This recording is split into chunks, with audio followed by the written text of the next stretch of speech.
Well, alright. I was really hoping we were done with the whole grim and gritty realism thing, and yeah, the director is making an asshole of himself in the press and social media for no reason, which is never a great sign, but this is a pretty interesting idea for a spin-off movie. The trailers have been promising, Joaquin Phoenix looks interesting, and I can see how this would open up the genre to fun and alternative takes and a space for people to really stretch within the studio system. So yeah, I've been looking forward to this. I'm optimistic.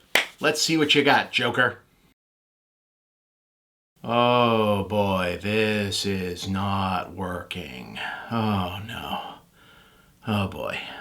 Okay, well, but it is technically well made, I guess, and I really don't want the internet to be throwing things at me all fucking year, so okay, movie, I'm willing to be super generous and let you off with like a 5 out of 10 if you can just get to the end of yourself without having him deliver a big dramatic monologue about society and hypocrisy and all the stuff that the preceding film was supposed to convey but did not. Deal? And you did the thing. Okay. Alright, okay. I'll give you one more shot if you can just maintain the courage of your original convictions that this was a one-off, unconnected, unique little experiment by not throwing in a gratuitous extra beat, leaving the back door open to syncing this up with the next wave of regular Batman movies if the fanboys demand it. Well, shit.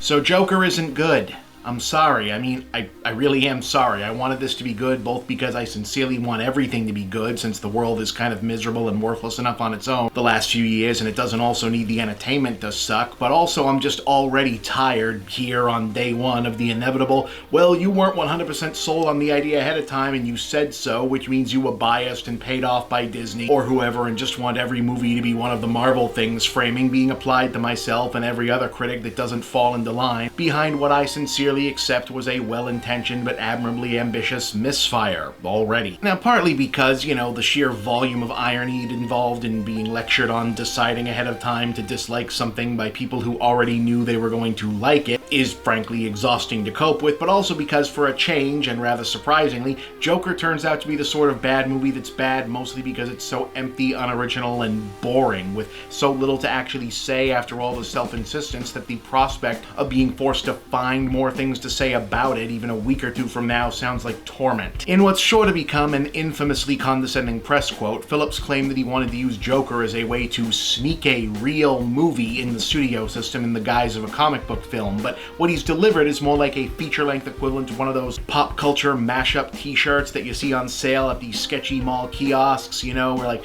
at first glance it's the poster for Scarface, but then you look again and it's not Tony Montana, it's like Vegeta, and you go, oh hey, that's cute. But then if you ask whoever the artist was, like, so is the juxtaposition of like the tormented immigrant's journey corrupted by the twin demons of American racism and capitalism as embodied in the Scarface narrative with Vegeta's Saiyan Dark Prince to husband father redemption arc supposed to be like mirroring an ironic or contradictory symbolism? They're like, juxtapahoo? So it is with Phillips and Joker, or seemingly, wherein he smashes together the rough plot outlines of the most famous visual beats of Martin Scorsese's Taxi Driver, and also Martin Scorsese's The King of Comedy, complete with Robert De Niro cameo, and plugs a revisionist origin story for an iconic comic book bad guy into the villain protagonist spot for the ultimate purpose of saying, hey, if Scorsese or somebody had done a Joker movie in 1982, that would have been pretty hardcore, right? And not much else. The saving grace, yes, is that Joaquin Phoenix is very, very good here. I'm not necessarily sure that it rates as one of his all-time great performances, especially recently, but he clearly came to play, and it's all the more impressive when you realize that there actually isn't that much on the page for him to work with.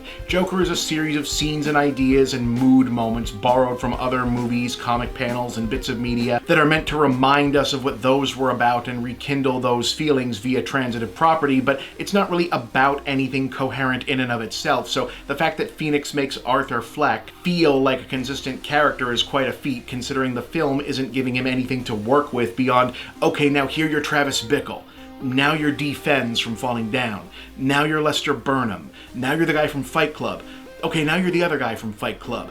Now at least 3 different Sam Rockwell movies. Now officially, Fleck is supposed to be a luckless rent-a-clown and wannabe stand-up comic suffering from an unnamed but seemingly inspired by pseudo-bulbar affect mental illness that causes him to break out laughing at inappropriate times, struggling through a miserable existence, caring for his sick mother, and daydreaming of appearing on a popular talk show hosted by De Niro's character in a crime-ridden 1980s Gotham City, where a crippling garbage strike has inspired tone-deaf billionaire Thomas Wayne to run for mayor on an only I can fix it because I'm rich platform. But when Arthur loses his cool and murders a trio of Wall Street types who were bullying him on the subway, it creates an urban legend of killer clown vigilantes stalking Gotham's wealthy 1% that spawns a clown-masked class-conscious protest movement that begins to engulf the entire city. At the same time, dark revelations about his own past, possibly involving Thomas Wayne himself, push Arthur over the edge and toward adopting the mantle of the Joker to continue adopting the mantle of the Joker, basically. It's not really a movie with much of an end game or a point, though it definitely thinks it has several points and proudly shows this off well before we get to the moment of the Joker literally and metatextually lecturing the audience about the true function of comedy and the fact that society,